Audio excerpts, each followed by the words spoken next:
ராமநாதபுரம் மாவட்டத்தில் இருக்கும் முக்கியமான சட்டமன்ற தொகுதி முதுகுளத்தூர். பசும்பொன் முத்துராமலிங்க தேவர், சசிவர்ண தேவர் போன்ற முன்னணி அரசியல் தலைவர்களின் விருப்பத்துக்குரிய தேர்வு முதுகுளத்தூர் தொகுதி. தொடக்க காலத்தில் இரட்டை உறுப்பினர் தொகுதியாக இருந்து பின்னாளில் பொது தொகுதியாக மாறியது முதுகுளத்தூர் தொகுதி. சுதந்திர இந்தியாவின் முதல் பொதுத் தேர்தலில் பார்வர்ட் பிளாக் கட்சியின் தலைவர் பசும்பொன் முத்துராமலிங்க தேவர் போட்டியிட்டு வெற்றி பெற்றார். 1957ஆம் ஆண்டு நடைபெற்ற தேர்தலில் முதுகுளத்தூர் சட்டமன்ற தொகுதியிலும் திருவில்லிபுத்தூர் மக்களவை தொகுதியிலும் போட்டியிட்டார் முத்துராமலிங்க தேவர்.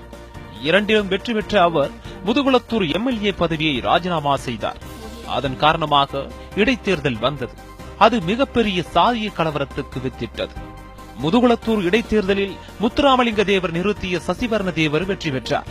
அந்த இடைத்தேர்தல் தேவர்களுக்கும் தாழ்த்தப்பட்ட மக்களுக்குமான மோதலாக பார்க்கப்பட்டது. விளைவு இருதரப்புக்கும் இடையே கலவரம் வெடித்தது. ஒரு கட்டத்தில் தாழ்த்தப்பட்ட சமுதாயத்தைச் சேர்ந்த இமானுவேல் சேகரன் கொல்லப்பட்டார். அந்த கொலை தொடர்பாக முத்துராமலிங்க தேவர் கைது செய்யப்பட்டு பிறகு குற்றம் நிரூபிக்கப்படாததால் விடுதலை செய்யப்பட்டார். அப்போது நடந்த சாதிய கலவரம் தமிழக வரலாற்றில் ஒரு கருப்பு அத்தியாயம். 1962ஆம் ஆண்டு நடைபெற்ற தேர்தலில் பொது தொகுதியாக மாறிய முதுகுளத்தூரில் பார்வர்ட் பிளாக் கட்சியின் சார்பில் சசிவர்ண தேவர் போட்டியிட்டு வெற்றி பெற்றார். காதர் பாட்சா என்கிற வெள்ளைச்சாமி என்பவர் முதுகுளத்தூர் தொகுதியில் சுயேட்சையாக வெற்றி பெற்றவர். பின்னாளில் அவர் திமுக வேட்பாளராக இருமுறை போட்டியிட்டு ஒருமுறை வெற்றி பெற்றிருக்கிறார்.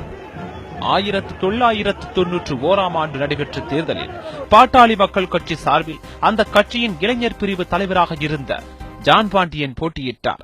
பலத்த போட்டிக்கு மத்தியில் அவருக்கு 2ஆம் இடமே கிடைத்தது. ஆக பார்வர்ட் பிளாக் காங்கிரஸ், திமுக, தமிழ் மாநில காங்கிரஸ் என்று பல கட்சிகளைச் சேர்ந்தவர்களை சட்டமன்றத்திற்கு அனுப்பியிருக்கிறது முதுகுளத்தூர் தொகுதி.